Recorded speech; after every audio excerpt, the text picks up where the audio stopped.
Почитувани, продолжуваме со разговорниот дел од студио 10. Наши први гости, како што најавив и претходно, се професор доктор Цане Мојановски, своевремено председател на Комисијата за односи меѓу верските заедници и религиозни групи. Професоре, благодарам што ја прифативте поканата. Благодарам за поканата. И заедно со нас е Марија Георгиевска-Ристовска, своевремено дел од онаа група млади луѓе кои за време на посетата на папата Франциск имавте средба со него. Вие ќе ни евоцирате неколку спомени како ја доживевте таа средба. Иницијативата потекна чинам од папата за средба со млади луѓе делумно и ќе ни кажете ве зашто се интересираше тој и тоа. Веќе слушнавме и една од вестите во прегледот за случувањата во светот беше смртта на папата Франциск. Неговото тело еве од Сабајлев апдейт на информации, телото се пренесува во базиликата Свети Петар, каде што ќе биде нели на очиглед на јавноста сите оние кои што сакаат последна почит да му дадат до петок до 19 часот и потоа ќе биде преместено телото во Санта Марија Маджоре, каде што тој изрази желба да биде погребан. Не сите папи, ретко сте папите да сакаат да бидат погребани надвор од Ватикан. Професор, зошто мислите ова, на што се должи? Прво на почетокот да кажеме дека тажната вест за заминувањето на папата Франциск од светот на луѓето во светот на вечноста предизвика кај еден значителен дел од светот и од македонското население сочувство за загубата на еден извонреден верски водач во светот кој се наметна во последните десетина години со својата специфичност и веројатно треба во оваа прилика да изразиме сочувство до католичката црква, до католичките верници и да кажеме дека нашето говорење за ликот и делото на папата Франциск повеќе или помалку представува наш личен однос, сочувствен, така да кажам, пристап кон големината и значењето на папата Франциск. Тој замина на Великден, на Пасха, кој преведено значи премине од една состојба во друга и согласно верувањето на христијаните тој се представува пред Бога во кој што ќе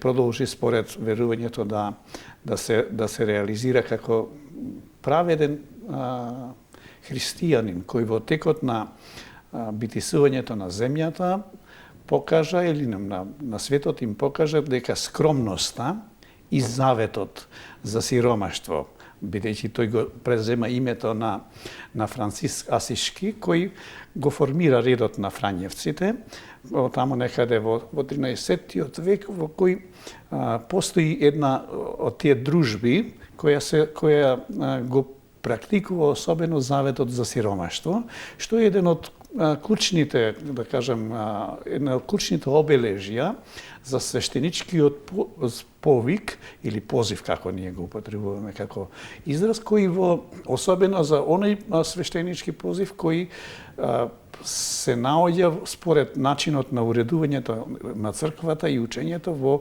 позиција да ги врши високите или управувачките положби во таа црква, или како се нарекуваат епископските и други. Тој го нарекува папа на сиромашните, адвокат на сега прашањето кое ми го поставивте, зошто тоа се случува, тоа всушност го изразува тој негов бит како човек кој што доаѓа од една сиромашна област или сиромашен континент од Јужна Америка, од една земја која што исто така се судира со Аргентина, во која никогаш не се вратил откако дошол како папа. Но неговиот порив како човек кој што има прилика да го организира, да го насочува дејствувањето на католичката црква и на христијанството кое во индиректно, повеќе или помалку ја изразува таа нотка, таа карактеристика на човек кој што е одан на принципите и вредностите на религијата или на верувањето, кој што во себе ги вградил начелата на едноставност, на приземност, на неодважност, Така, нели? едноставно на човек кој што се наоѓа во состојба дека не се разликува од другите. Ја следи она христијанска парабола дека ако сакате да бидете прв, треба секогаш да сте меѓу последните. Што на еден или друг начин ја покажува вредноста на овој човек кој на тој начин ја манифестира духовноста која и изборот и воопшто да не се наоѓа во алејата на починатите 265 папи пред него во Рим, туку да се наоѓа во една од катедралите која особено му е при срце на овој папа, ја покажува таа вредност.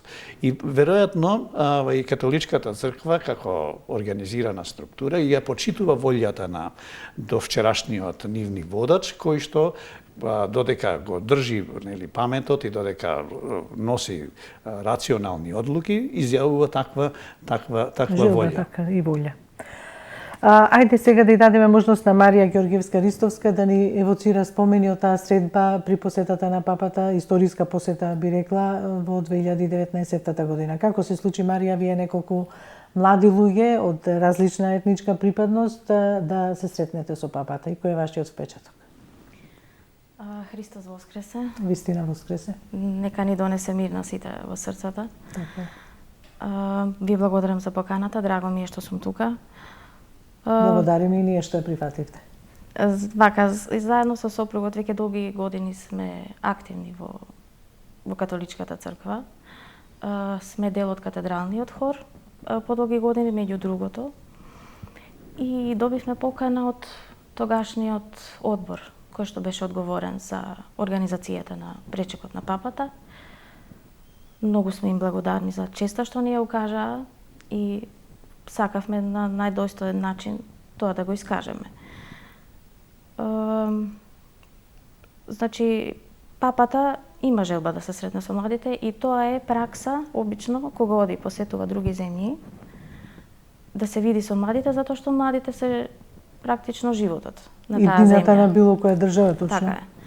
Македонија е плодна почва на меѓуетнички сооднос и мислам дека тоа беше добар пример да се покаже, да се види како се живее тука и дека Македонија има што да му понуди на светот. Така. Зашто се интересираше папата? Што сакаше од вас да слушне? Колку траеше средбата се со оглед на неговата агенда? Набиена агенда, би рекла, за време на неговиот престој. Практично неговите посети се секаде така, со една забрзана динамична агенда, бидејќи и многу патувања во светот, и многу земји, многу одредени социјални групи на народи кои што он сакаше да ги посети, а пред се оние, како што се велиме, најсиромашните, тие што живеат во социјално сиромаштво на ивиците на нормално живење. Бегалците често пати се молеше и за нив, одеше, знаеме, и во Судан, па дури им ги бакнуваше чевлите на лидерите на опозицијата и на позицијата, затоа велам, неговите желби да се сретне со одредени групации на луѓе, секаде ги правеше каде што имаше можност за тоа. Не ви дали се сеќавате во која насока одеше разговорот? Така, да. Имавме голема возбуда, бевме ангажирани преку текот на целиот тој ден, на мисата на плоштадот, после продолживме во пасторалниот центар од црквата и можам да ви кажам дека тој е еден непосреден човек. Некој за кој би кажал дека се знаете цел живот, а првпат го гледате. Човек со прекрасна насмевка и кој што не мора многу да зборува, а сепак ќе ви каже тоа што треба да ви го каже, ќе го доживеете тоа што треба да го доживеете. Тој го носеше Христа во себе и знаеше да го сподели со другите. И младите тоа го чувствуваат. Интересно беше тоа што му проговоривме на неговиот мајчин јазик, бидејќи се представивме како преведувачи од неколку јазици, меѓу кои шпанскиот, и имаше шанса тој да ни каже една анекдота на шпански јазик. Убаво се изнасмеевме, атмосферата беше многу природна и тоа ќе се памети за секогаш. Ја паметите таа анегдота, можете да ја споделите сега? Се работеше за јазици. Како францускиот е јазик на љубовта, шпанскиот на музиката, а за германскиот се пошегува е така, дека е јазик за коњите. И тоа така го кажа на тој аргентински дијалект. Така, значи, каките убави спомени од таа средба, велите колку траеше таа средба, предпоставам недолго. Не е ни битна, меѓутоа длабочината и суштината е битна. 5 до 10 минути, меѓутоа тоа многу брзо помина. Да. Не се почувствува. Така, таа средба се одржа во црквата, надвор, за црквата или надвор? Надвор, имаше бина, поставена бина, да, за црквата. Потоа продолжим натре со посветените лица. Така.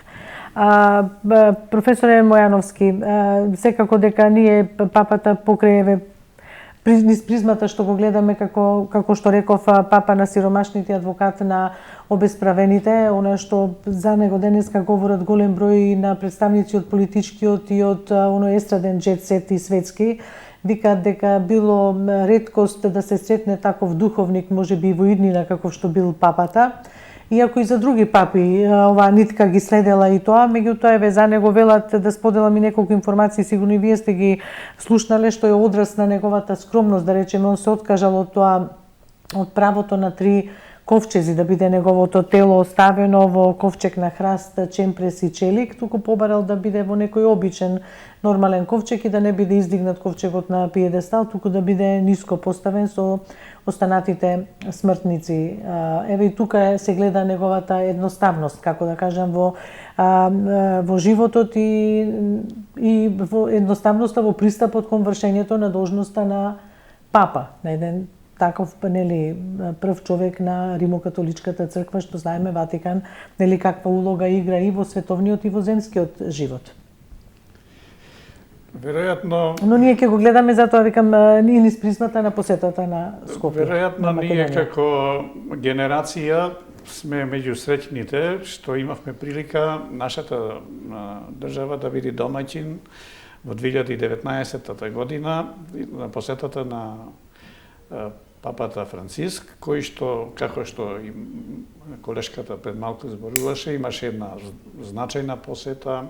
Тој прв пат доаѓа во нашата земја, веројатно после Свети Павле и прв висок водач од христијанството кој доаѓа во Македонија. И он тоа го кажа, нели, како земја каде што Свети апостол Павле. Потоа тој покрај аудиенцијата и поддршката која ја пружи на католичките верници во Македонија со една, како да кажам, символичка изјава во која што му вели не плаши се или не бои се мало стадо, во однос на големината или бројноста на верничката структура во однос на бројноста и на верничките структури во други земји, но таа порака укажуваше дека без разлика колкав е бројот на верниците во определена земја, тие се значителна духовна сила која што го придвижува општеството и заедницата како целина и Македонија како мултиверска или мултиконфесионална земја, всушност преку слободата на вероисповеста и непреченото действување на верските заедници создава искуства кои на светот му се драгоцени во однос на нивото на почитувањето, во однос на разбирањето и прифаќањето на различните околу себе и во однос на поддршката на вредностите кои што ги имаат верските учења како такви.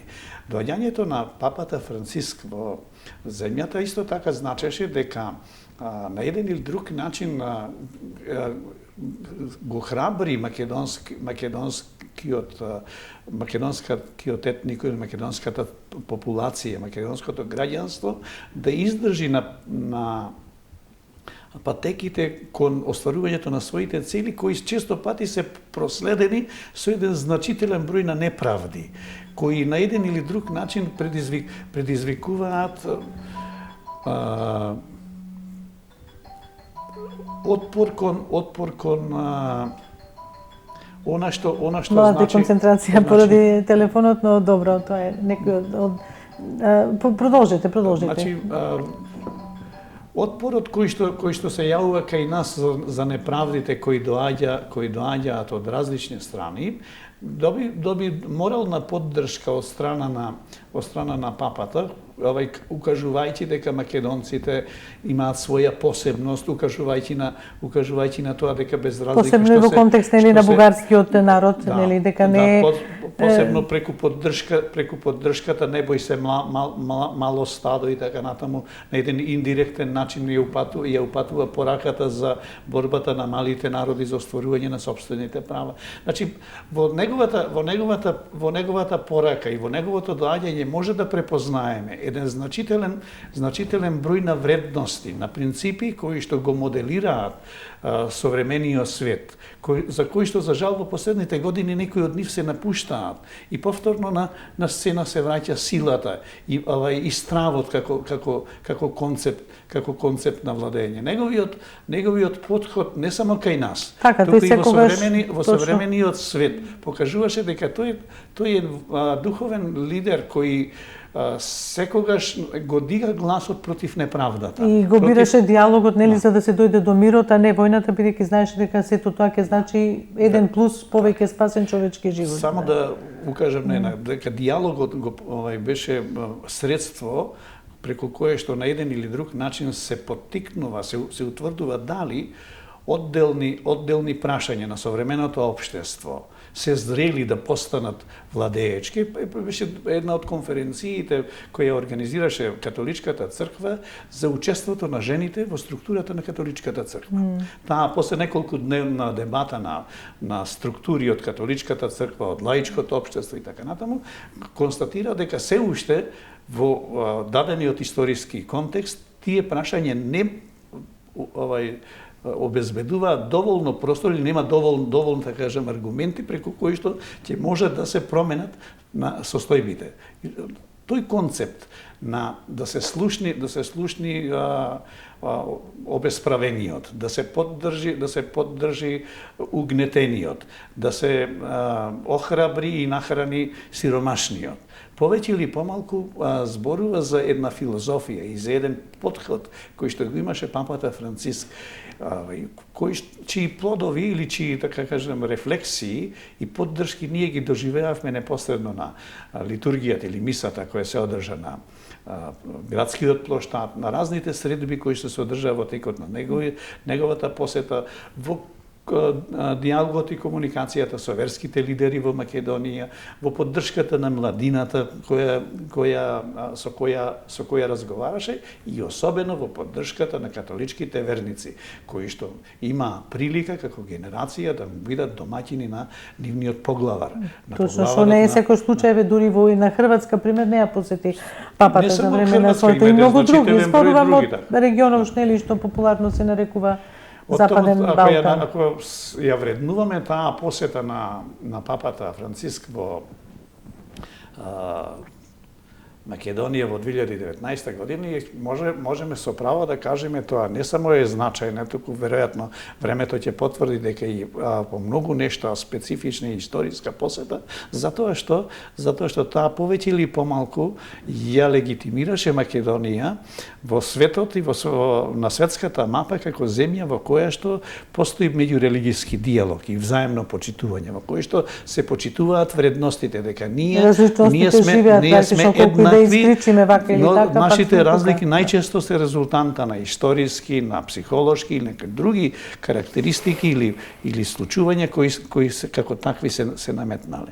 И во тој контекст навистина ние со право кога денес се обидуваме да одговориме зошто има толку симпатии и толку убави зборови за делото на папата Франциск, веројатно одговорот можеме да го бараме затоа што еден добар дел од верничката структура во Македонија има убедување дека верскиот лидер треба да ги да го красат оние карактеристики кои го красеа папата Франциск, односно дека верскиот лидер повеќе или помалку треба да биде поблизок до срцата на верниците, до она што нив ги притиска, за она што имаат потреба од утеха, за она што имаат потреба од поддршка во однос на барањето на решенија во секојдневниот живот или во однос на сваќањето и разбирањето на верувањето на светот или во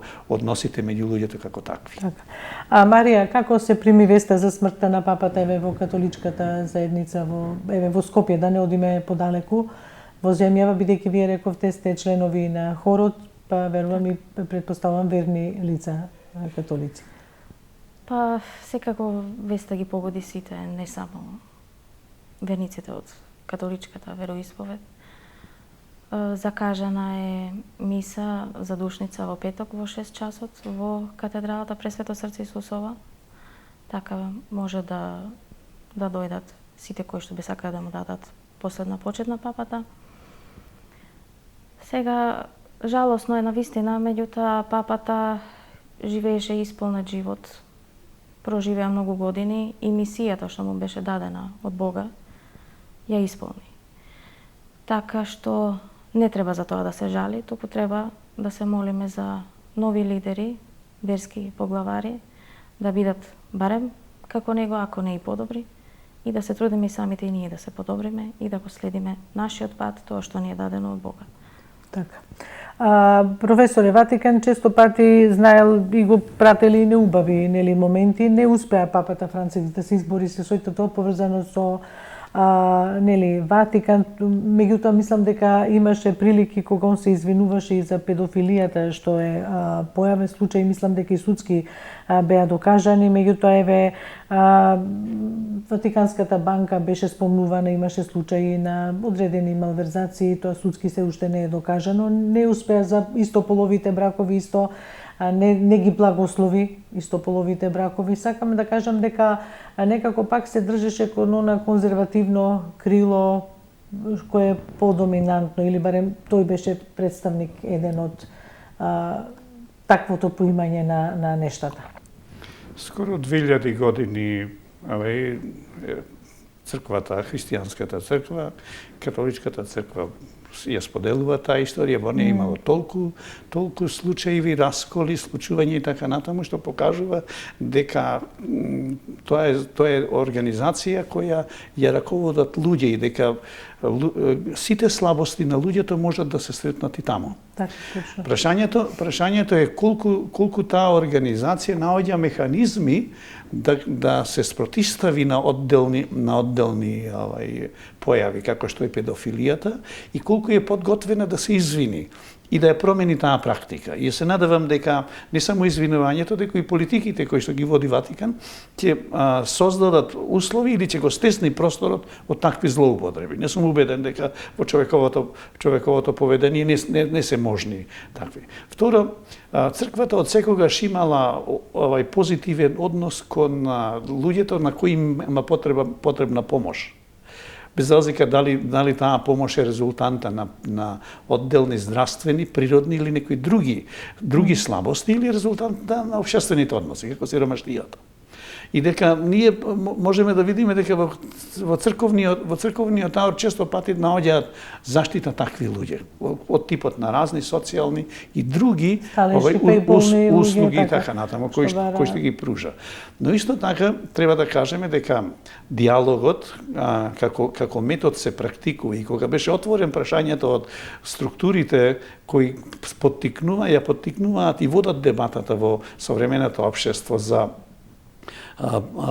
родовите и други специфичности, тогаш католичката црква одговори дека тие апсолутно немаат ништо против тоа луѓето, но не може да го благословат тоа, да. Но редот во црквата не го дефинира човечкиот потенцијал кој што во моментот ја управува црквата, таа се заснива на определени учења и определена практика. И веројатно за да се промени определен став на црквата, тоа го се чинело на соборите, додека била црквата во единство, тамо до 1054 година, односно во рамките на католичката црква се организираат различни конференции во кои се дефинираат прашањата околу начинот на кој што ќе се практикуваат определени нови интерпретации или нови гледања на односите меѓу луѓето и во општествената стварност. Веројатно треба да очекуваме некои од наредните генерации дека на некоја таква конференција тие прашања ќе се дефинираат. Кај православните тој процес е уште посложен, затоа што разликите и аспектите на гледањата внатре кај секоја црква е одделен и многу потешко се доаѓа до консенсус или воопшто до дефинирањето на некој облик на диалог во таа црква. Но да се надеваме дека животот, црквата е, посебно католичката црква, се покажа како динамична во историскиот развој, таа особено прифати еден значителен број на нови технолошки, како сакати, решенија, на нови практики и дека согласно времето во кое што живее и действува ќе пронајде соодветни решенија. Ние како луѓе често пати сме нестрпливи и очекуваме дека нашата перцепција и нашето убедување за одделно прашање ќе го прифатат сите. Но во животот ниедно прашање, особено ако тоа задира во основите или ги загрозува основите на верувањето или на принципите на кои се организира, не се прифаќа така едноставно. Но со фактор што се дебатира, што се обидува да се пронајдат принципите на основа на кои ќе се решава, тоа е првиот чекор дека постои подготвеност кај структурата да расправа за тоа и да бара решение. Професоре, последниве 3-4 минути, 5 сакам уште околу диалогот со Вселенската патријаршија, со Руската православна црква и Ватикан. Знаеме дека папата се бореше за диалог, се бореше за унијатство, меѓутоа и тоа е процес кој што веројатно ќе поминат уште многу години додека сето тоа. Христијанството после поделбата од 1054 година натре во рамките на секој од овие линии доживеа многу поделби. Ако сакате во православната црква последните разлики кои настана околу формирањето на Украинската православна црква и несослужувањето на Вселенскиот патријарх и Московскиот патријарх и така натаму, повеќе или помалку тие разлики ги афирмираат. Мисијата на католичката црква, посебно на папата Франциск, беше христијанството покрај сите разлики. Да се обедини околу неколку прашања за кои што нема разлики.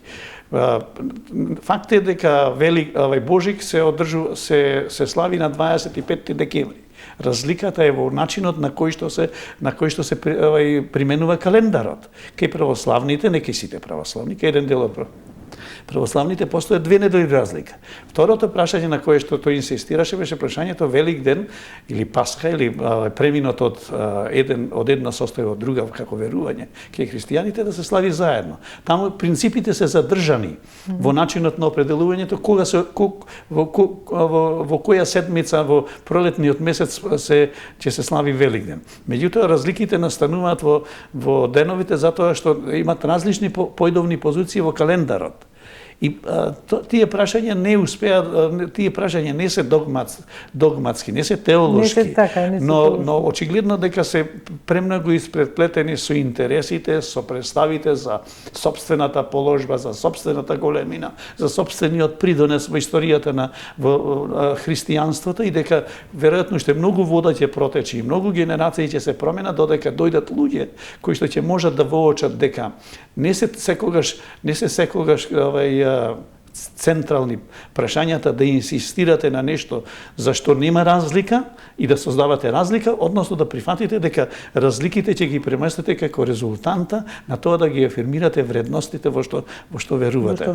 И во таа насока може да се препознае и кај Вселенскиот патријарх Вартоломеј и кај папата Франциск дека постоеа блиски или слични гледишта во однос на потребата од барање на заеднички решенија. Тие решенија не секогаш, нити во католичката црква, уште помалку во православната наидуваат на поддршки и веројатно дека треба да очекуваме дека ние ќе, ако не ние, некоја генерација ќе ќе има среќата да ги надминат тие да кажам различни интерпретации и да пристапат кон одбележувањето на или кон славењето на значајните христијански, посебно господови празници, во овој случај за Великден, да пронајдат решение во кое што нема да се разликуваат како годинава што се падна, да речеме Великден. Годинава тоа е резултанта на случајност, се случува на определен број години,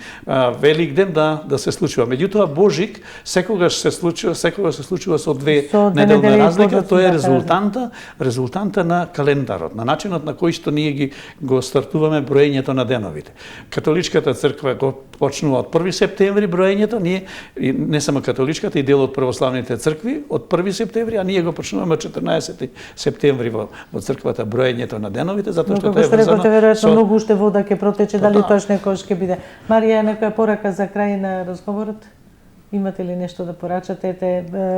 Ако ми дозволите, значи ова е еден од неколкуте спомени, ова е физичкиот спомен од папата што обично го дели таму кај што оди. Ова е Света Бројаница, посветена на Богородица, на којато што многу се молеше. Тука е распетието со негов грб од позади. Тоа го добивме, значи, заедно со сопругот, а исто така и останатите учесници.